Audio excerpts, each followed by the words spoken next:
estar contigo y no morir con él. El teatro está en silencio.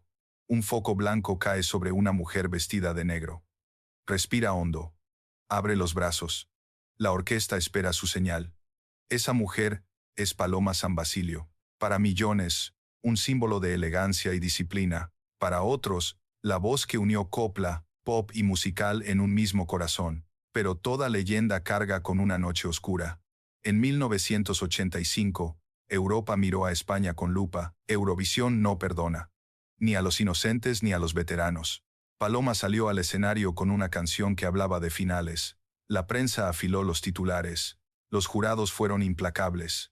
El país se dividió entre orgullo y decepción. ¿Era el principio del ocaso o un simple tropiezo en mitad de una carrera impecable? Detrás del brillo había dudas.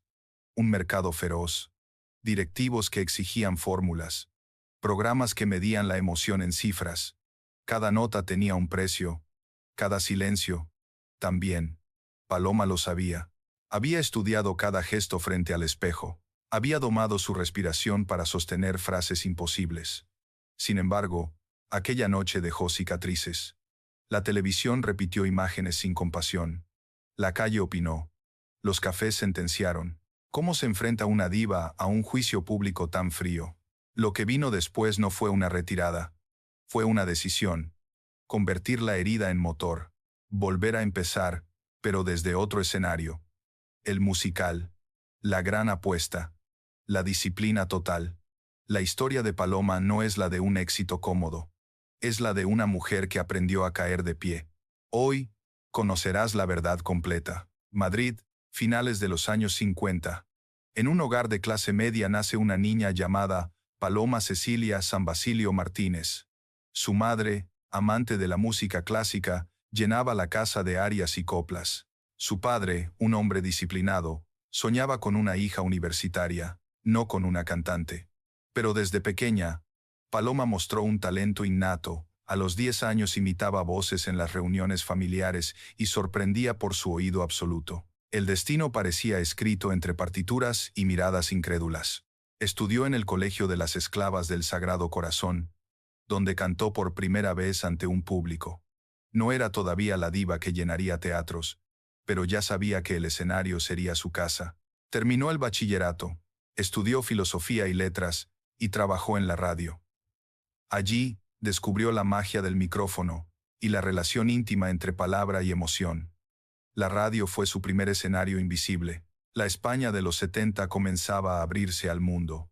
Los cantautores rompían el silencio del franquismo. Las mujeres buscaban su voz, y la televisión se convertía en un nuevo templo del espectáculo. Paloma apareció en ese momento justo, con una elegancia poco común y una técnica impecable.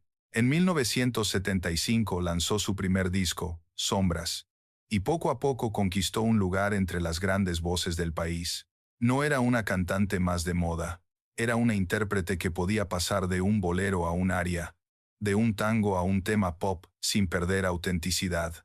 Su secreto estaba en el control. Cada nota era medida, cada gesto estudiado, pero detrás de esa perfección había una lucha constante.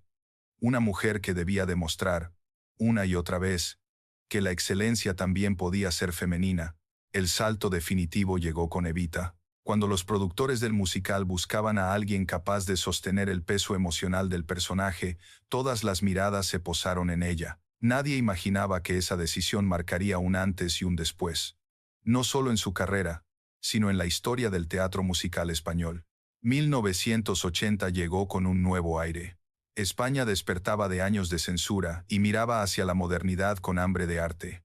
En ese contexto, un proyecto se gestaba en los teatros de Madrid. La versión española de Evita, el musical que había consagrado a Elaine Paige en Londres. Nadie se atrevía con el papel. Nadie, salvo una mujer de voz cristalina y temple de acero. Paloma San Basilio aceptó el reto. Durante meses ensayó con una disciplina casi militar. Aprendió cada matiz de Eva Perón, cada respiración, cada lágrima. Sabía que no bastaba con cantar bien. Había que ser Evita. En el estreno, cuando pronunció la frase, «No llores por mí, Argentina», el público se puso de pie. Lloraban, aplaudían, gritaban su nombre. En una sola noche, Paloma se convirtió en mito. La prensa la llamó la dama del musical. Las entradas se agotaban semanas antes de cada función. Los críticos internacionales destacaban su capacidad para combinar fuerza y fragilidad. Su interpretación cruzó fronteras y consolidó a España como potencia teatral en el género musical. A partir de ese momento, Paloma se transformó en sinónimo de calidad. El éxito de Evita cambió su carrera para siempre. Grabó discos con orquestas sinfónicas, interpretó canciones de amor con una intensidad que parecía venir de otro tiempo. Juntos, su dueto con Pablo Abraira se convirtió en himno de una generación. La televisión la invitaba a cada gala importante. Europa la recibía con respeto y admiración. Sin embargo, el brillo del éxito también trajo sombras. El perfeccionismo de Paloma rozaba la obsesión. Cada concierto era un examen. Cada fallo, una traición personal. Los periodistas empezaron a llamarla la voz de cristal, no solo por su pureza, sino por su fragilidad. En un mundo dominado por productores y modas, Paloma defendía su independencia. En los años 80 grabó discos que hoy son clásicos. Ahora, grande, Encantados. Su repertorio iba del pop al bolero, del musical al jazz. No seguía tendencias. Las creaba, pero el público no siempre comprendía sus cambios de rumbo. Muchos querían a la diva romántica, no a la artista que exploraba. Ella, sin embargo, nunca cedió. Prefería perder un éxito que perder su esencia. El nombre de Paloma San Basilio se consolidó junto al de Rocío Jurado o Isabel Pantoja, pero su camino fue distinto. No necesitaba el exceso ni el drama para brillar.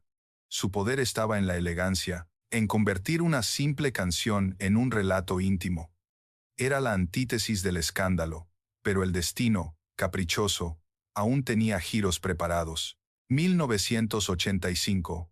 España buscaba redimirse en el escenario de Eurovisión. El país necesitaba una figura impecable, alguien que representara modernidad y talento, alguien a la altura de la nueva era democrática. El nombre de Paloma San Basilio surgió de inmediato.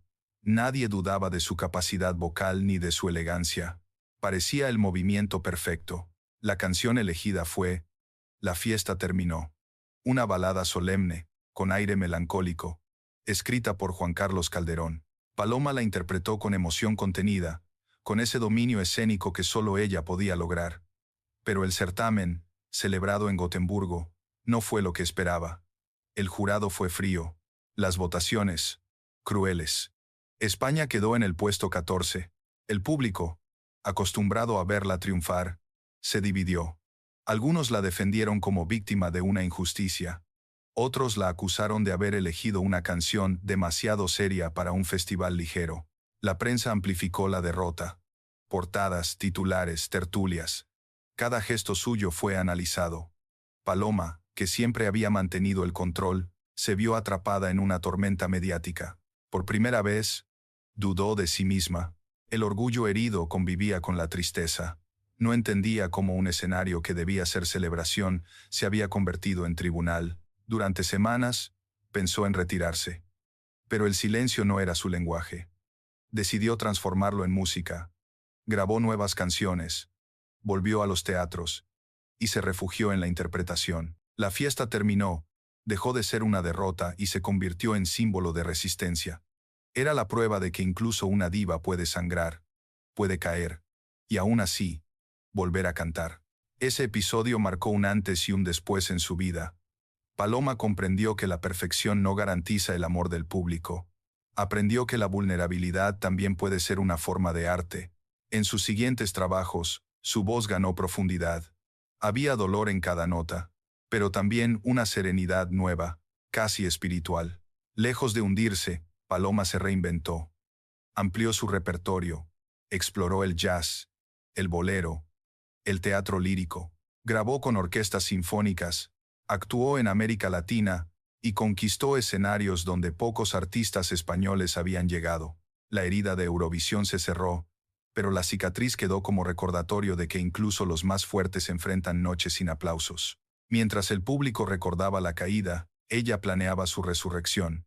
Una nueva etapa, más madura y libre, estaba por comenzar. Los años 90 llegaron con un aire de transformación. España era otro país, y Paloma también lo era.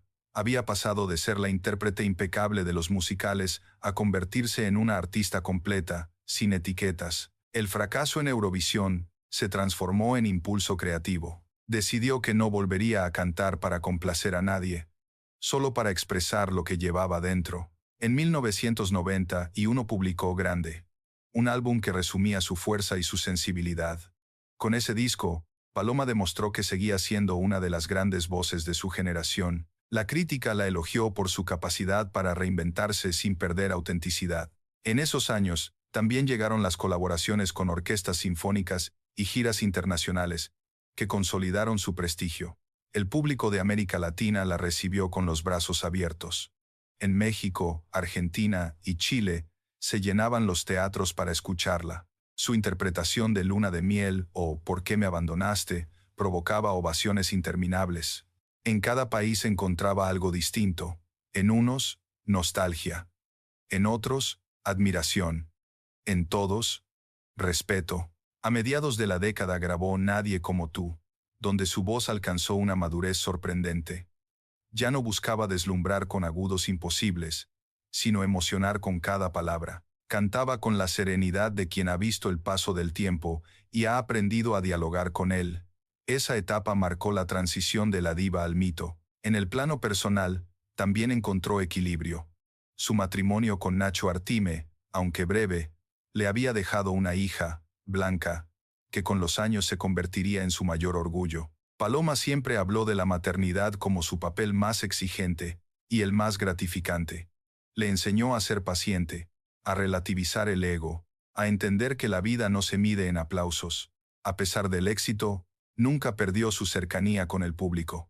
Sus conciertos eran más que espectáculos. Eran encuentros. Hablaba entre canciones, compartía recuerdos, reía de sus propios errores. Había aprendido que el arte no es una competición, sino un puente. Los años avanzaban y la industria cambiaba. Los jóvenes buscaban nuevas modas, nuevas voces. Pero Paloma siguió siendo un referente de elegancia y coherencia. No necesitaba adaptarse al ruido. Su lugar estaba en la emoción, en esa línea fina entre la técnica y el alma. El renacimiento de Paloma no fue un regreso, fue una evolución. Una artista que había conocido la cima, el abismo y la paz interior. La niña que soñaba frente al espejo, ahora se miraba sin miedo. Había comprendido que la verdadera grandeza no consiste en ganar, sino en permanecer. El nuevo milenio encontró a Paloma San Basilio en plena plenitud artística. Mientras muchos contemporáneos se retiraban o repetían fórmulas, ella seguía buscando caminos nuevos. En 2012 lanzó Amolap, un juego de palabras que invertía su nombre y su historia. Era un disco moderno, introspectivo, donde mezclaba pop, electrónica suave y letras cargadas de simbolismo. La crítica reconoció su valentía. Pocos artistas con 4 décadas de carrera se atrevían a reinventarse así, pero Paloma sabía que los ciclos se cierran con elegancia. En 2014 anunció su gira de despedida, Hasta siempre. Era su forma de agradecer y de decir adiós sin dramatismo. Quería marcharse antes de que el cansancio apagara la pasión. Durante 2 años recorrió España, América Latina y Estados Unidos. Cada concierto era una celebración de vida. En el escenario aparecía serena, luminosa, dueña absoluta del tiempo. Cuando sonaban los primeros acordes de Juntos, el público se levantaba. Nadie lloraba. Todos sonreían. Esa gira fue más que un adiós. Fue una lección. Paloma demostró que retirarse no significa rendirse, sino elegir el momento justo para dejar una huella perfecta. No quiero que el público me recuerde agotada, dijo en una entrevista. Quiero que me recuerden viva, cantando con el alma. Delma del Nor Medio. A lo largo de su carrera, Paloma San Basilio grabó más de 40 discos, actuó en teatros emblemáticos y compartió escenario con figuras como Plácido Domingo y José Carreras. Su nombre quedó grabado junto a los de las grandes voces de la historia musical de habla hispana. Pero más allá de los premios o las cifras, su legado está en la emoción que transmitió, en su capacidad para convertir cada canción en un acto de verdad. Después de su retiro, se dedicó a la pintura, la escritura y la vida tranquila. Ha dicho que la creatividad nunca se apaga, solo cambia de forma. Vive entre Madrid y Cádiz, cerca del mar. Es el lugar donde, según ella, la voz descansa pero el alma sigue cantando. En una industria donde muchos prefieren la polémica al arte, Paloma eligió siempre el camino difícil, el de la excelencia silenciosa. No necesitó escándalos para ser eterna. Su historia es la de una mujer que creyó en la belleza, en el rigor y en la dignidad de su oficio. Cada aplauso que aún resuena en los teatros lleva un poco de su nombre. Cuando los focos se apagaron y la última nota se perdió en el aire, no quedó vacío, sino gratitud. Porque en la voz de Paloma San Basilio quedó grabada una verdad sencilla. La música, cuando nace del alma, nunca se despide. Hablar de Paloma San Basilio es hablar de un tiempo en que el arte aún era sinónimo de respeto. Su voz no fue solo una banda sonora de las décadas doradas del pop melódico español. Fue un espejo donde se miraron varias generaciones. Desde los primeros años en que aparecía en televisión, hasta las noches de gala en los teatros más prestigiosos del mundo, Paloma supo mantener algo que pocos artistas conservan: coherencia. Su legado no puede medirse en discos vendidos, ni en premios acumulados. Se mide en la memoria emocional de un país. En cada hogar donde una abuela tarareó juntos, donde una hija descubrió "No llores por mí, Argentina", o donde un joven comprendió que la elegancia también puede ser una forma de rebeldía, Paloma representó a esa España que aprendió a soñar sin gritar, a sentir sin exhibirse. En la cultura española, su figura se convirtió en punto de equilibrio entre tradición y modernidad. Mientras el pop comercial inundaba las emisoras y las estrellas fugaces dominaban la televisión, ella seguía fiel a una idea clásica del arte: la disciplina, el estudio y la emoción verdadera. Fue una mujer adelantada a su tiempo, consciente de su papel como artista y como símbolo. Paloma abrió puertas para otras cantantes que querían ser más que una voz bonita. Enseñó que la excelencia no tiene género, que la sensibilidad y la fortaleza pueden coexistir en una misma persona, que la madurez no es el final de la carrera, sino el principio de la verdad. Cuando se habla de las grandes damas de la música en lengua española, su nombre aparece junto a los de Rocío Jurado, Montserrat Caballé o Isabel Pantoja.